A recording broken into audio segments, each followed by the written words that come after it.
ಪಶ್ಚಿಮ ಬಂಗಾಳ ಯುವತಿ ಮೇಲೆ ಸಾಮೂಹಿಕ ಅತ್ಯಾಚಾರ ಆಗಿದೆ. ಮೈಸೂರು ಜಿಲ್ಲೆಯ ಟಿ ನರಸೀಪುರ ಪಟ್ಟಣದಲ್ಲಿ ಆಗಿರೋ ಅಂತ ಘಟನೆ ಇದು.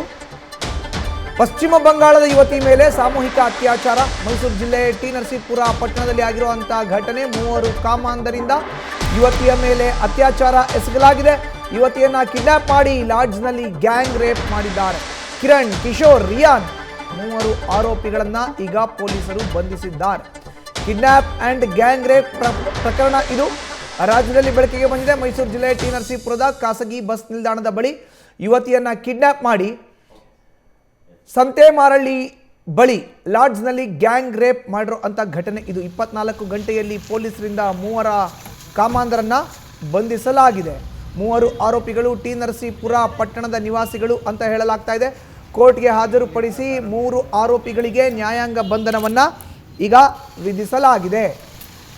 ಟಿ ನರಸೀಪುರ ಪೊಲೀಸ್ ಠಾಣೆಯಲ್ಲಿ ಪ್ರಕರಣ ಕೂಡ ದಾಖಲಾಗಿದೆ. ತಡವಾಗಿ ಬೆಳಕಿಗೆ ಬಂದಿರುವಂಥ ಪ್ರಕರಣ ಇದು. 2 ದಿನಗಳ ಹಿಂದೆ ನಡೆದಿರೋ ಅಂಥ ಘಟನೆ ಇದು. ಮೈಸೂರು ಜಿಲ್ಲೆಯ ಟಿ ನರಸೀಪುರ ಪಟ್ಟಣದಲ್ಲಿ ಮೂವರು ಕಾಮಾಂಧರು ಮಾಡಿರೋ ಅಂಥ ಕೆಲಸ. ಪಶ್ಚಿಮ ಬಂಗಾಳದ ಯುವತಿಯನ್ನ ಕಿಡ್ನಾಪ್ ಮಾಡಿ ಒಂದು ಲಾಡ್ಜ್ಗೆ ಕರ್ಕೊಂಡೋಗಿ ಗ್ಯಾಂಗ್ ರೇಪ್ ಮಾಡಿದ್ದಾರೆ.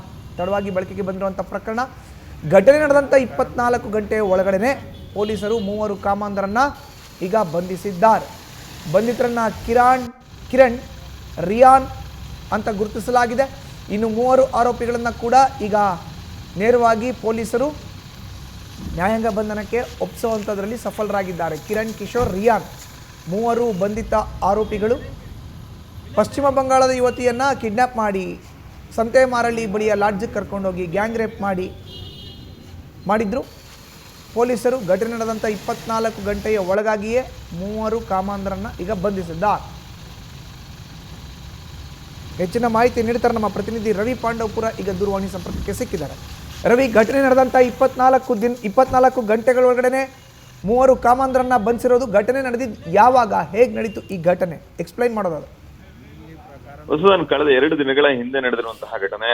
ಯುವತಿ ಮೇಲೆ ಸಾಮೂಹಿಕ ಅತ್ಯಾಚಾರ ಆಗಿದೆ. ಇದು ನಿಜಕ್ಕೂ ಮೈಸೂರಿನ ಬೆಚ್ಚಿ ಬೀಳಿಸುವಂತಹ ಪ್ರಕರಣ ಆಗಿದೆ.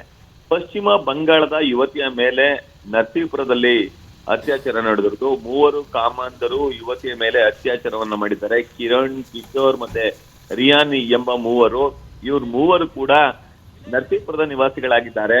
ಈಕೆ ಮೈಸೂರಿನಲ್ಲಿರುವಂತಹ ತನ್ನ ಸ್ನೇಹಿತೆಯ ಹುಟ್ಟುಹಬ್ಬಕ್ಕೆ ತೆರಳಿ ವಾಪಸ್ ನರಸೀಪುರಕ್ಕೆ ಬರುವಂತಹ ಸಂದರ್ಭದಲ್ಲಿ ಟಿ ನರಸೀಪುರದ ಖಾಸಗಿ ಬಸ್ ನಿಲ್ದಾಣದ ಸಮೀಪದಲ್ಲಿ ಯುವತಿಯನ್ನ ಈ ಮೂವರು ಕಿಡ್ನಾಪ್ ಮಾಡಿರ್ತಾರೆ. ಬಳಿಕ ಚಾಮರಾಜನಗರ ಜಿಲ್ಲೆಯ ಸಂತೆಮರಳ್ಳಿ ಸಮೀಪ ಇರುವಂತಹ ಲಾಡ್ಜ್ನಲ್ಲಿ ಹಿಂಬದಿಯ ಬಾಗಿಲ ಮೂಲಕ ಆಕೆಯನ್ನ ಕರ್ಕೊಂಡೋಗಿ ಆಕೆ ಮೇಲೆ ಸಾಮೂಹಿಕ ಅತ್ಯಾಚಾರವನ್ನ ನಡೆಸಿರ್ತಾರೆ. ಬಳಿಕ ಆಕೆ ಬಳಿ ಇದ್ದಂತಹ 5,000 ರೂಪಾಯಿ ನಗದು ಹಾಗೂ 2 ಮೊಬೈಲ್ ಫೋನ್ಗಳನ್ನು ಕೂಡ ಕಸಿಕೊಳ್ಳುವಂತ ಕೆಲಸಕ್ಕೆ ಮುಂದಾಗಿದ್ದಾರೆ. ಈ ಸಂದರ್ಭದಲ್ಲಿ ಆಕೆಗೆ ಒಂದಷ್ಟು ಹಲ್ಲೆಯನ್ನು ಮಾಡಿ ಮತ್ತಷ್ಟು ಹಣಕ್ಕೆ ಬೇಡಿಕೆಯನ್ನು ನೀಡ್ತಾರೆ. ಈ ವೇಳೆ ಆಕೆ ನನ್ನ ಮನೆಯಲ್ಲಿ 1 ಲಕ್ಷ ರೂಪಾಯಿ ಹಣ ಇದೆ, ತಮ್ಗೆ ಕೊಡ್ತೀನಿ ಅಂತ ಹೇಳಿ ಅವರೆಲ್ಲರನ್ನು ಕೂಡ ಪುಸ್ಲಾಯಿಸಿ ಅವರ ಕಾರ್ನಲ್ಲೇ ವಾಪಸ್ ಮನೆಗೆ ಹೋಗುವಂತ ಕೆಲಸಕ್ಕೆ ಮುಂದಾಗ್ತಾಳೆ. ತಕ್ಷಣ ಮನೆಗೆ ಹೋದ ಬಳಿಕ ಮನೆ ಮಾಲೀಕರ ಸಹಾಯವನ್ನ ಪಡೆದುಕೊಂಡು ಪೊಲೀಸರಿಗೆ ವಿಷಯವನ್ನ ಮುಟ್ಟಿಸ್ತಾಳೆ. ಈ ವಿಚಾರ ತಿಳಿಸಿದಂಗೆ ಸ್ಥಳದಲ್ಲಿದ್ದಂತಹ ಮೂವರು ಕೂಡ ಕಾಲ್ಕಿತ್ತಿದ್ದಾರೆ. ಈ ರೀತಿ ತಪ್ಪಿಸಿಕೊಂಡು ಹೋದಂತಹ ಮೂವರನ್ನು ಕೂಡ ಟಿ ನರಸೀಪುರ ಪೊಲೀಸರು ಎಡೆಮುರಿ ಕಟ್ಟುವಂತ ಕೆಲಸಕ್ಕೆ ಮುಂದಾಗಿದ್ದಾರೆ. ಮೂವರನ್ನು ಕೂಡ ಬಂಧಿಸಿ ಸದ್ಯ ನ್ಯಾಯಾಂಗ ಬಂಧನಕ್ಕೆ ಆರೋಪಿಗಳನ್ನ ಒಪ್ಪಿಸುವಂತ ಕೆಲಸಕ್ಕೆ ಮುಂದಾಗಿದ್ದಾರೆ. ಇನ್ನು ಈ ಘಟನೆಗೆ ಸಂಬಂಧಪಟ್ಟಂತೆ ಟಿ ನರಸೀಪುರ ಪೊಲೀಸ್ ಠಾಣೆಯಲ್ಲಿ ಮೂವರ ವಿರುದ್ಧ ಅಂದ್ರೆ ಕಿರಣ್, ಕಿಶೋರ್ ಮತ್ತೆ ರಿಯಾನ್ ವಿರುದ್ಧ ಪ್ರಕರಣ ಕೂಡ ದಾಖಲಾಗಿದೆ. ಮಧುಸೂದನ್, ಧನ್ಯವಾದ ರವಿ ನಿಮ್ಮ ಮಾಹಿತಿಗೆ.